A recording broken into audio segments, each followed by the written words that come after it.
Going over the trades on the first trading day of the week, May 9th, down 1,200 a day in the 200K portfolio, down 225 today in the 50K portfolio.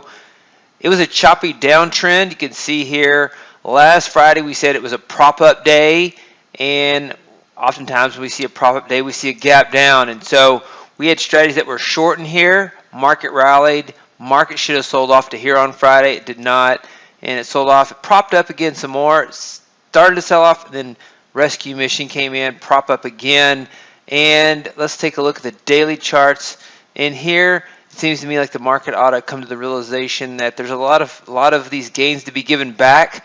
Talking about indiscriminate selling, there was massive indiscriminate buying and Fed stimulus, and now that's going to be reversed. All that Fed stimulus is going to be reversed eventually. And so, you know, the market should maybe come back to this trend line, at least to this trend line. Which would be right here. So that is my take on the market. Let's go over the trading system signals for the day. Gap continuation 2019 was a winner on the day, very choppy. You can see that when you look at a trading signal, how choppy the market is. Got in here. A lot of the selling was at night, and you see these constant bounces in the market. Constant bounces, constant bounces. The dip buyers disappeared for a while. Now they're back at these levels. Friday and today, the dip buyers are back. They think they can pick a bottom here. Maybe they can. Oftentimes, dip buyers have large amounts of capital and liquidity behind them. But the market felt flashy on Friday.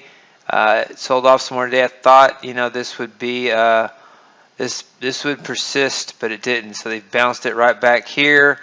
But gap continuation was profitable on the day. Tick reversal was profitable on the day after two losses on Friday.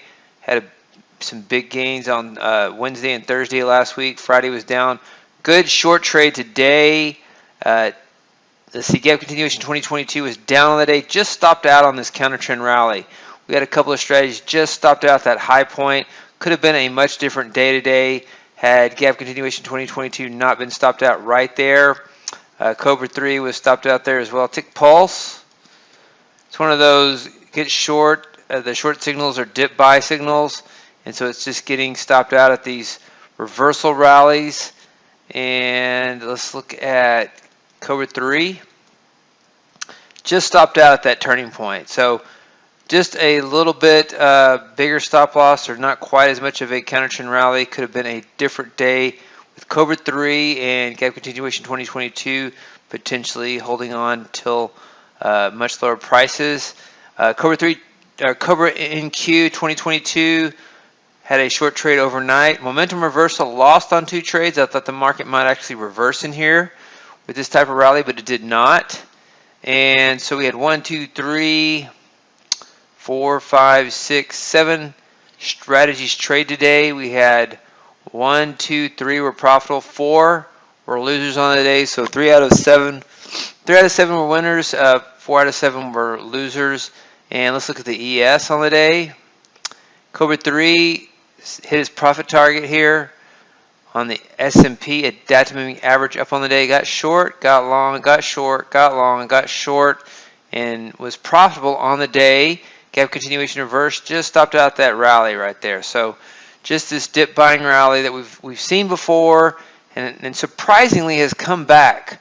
You know, I'm thinking we've had this dip buying last forever, and the slowest bull market ever, or bear market ever, and then we get some strong selling in April, kind of in what I call a cerebral bear market, not emotional yet, very controlled selling, and you hear a lot of traders talking about how this is such controlled selling. It's not real panicky selling. So we're in a cerebral bear market right now, and the transition to an emotional bear market feels like we're on the verge of a transition to an emotional bear market, which would be much faster, much more volatile, and much more downside. So it should be interesting to see that if it happens. It's interesting to look at these weekly charts. They go back. They're taking out the lows of last year. Looks like the lows of 2020 are hitting levels of November 2020 in the Nasdaq futures. S&P took out 4,039.95 right now. Currently at levels seen in What time frame was this? This was April of 2021, so about a year ago. That's normal for investing to maybe retrace to where you were a year ago.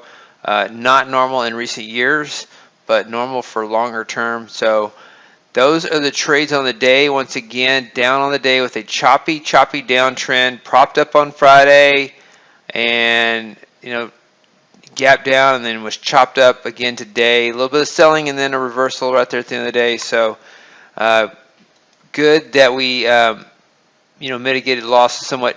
The Nasdaq was down 3.6%. The S&P was down 3%, and we're down 225 on a 50K portfolio and down 1,200 on a 200K portfolio. Hey, David Bean here. Welcome to Capstone Trading Systems YouTube page. Be sure to subscribe to join our community of algorithmic traders. We are real money traders. We share our winning streaks, we share our losing streaks, as well as market updates, strategies, and coding tips.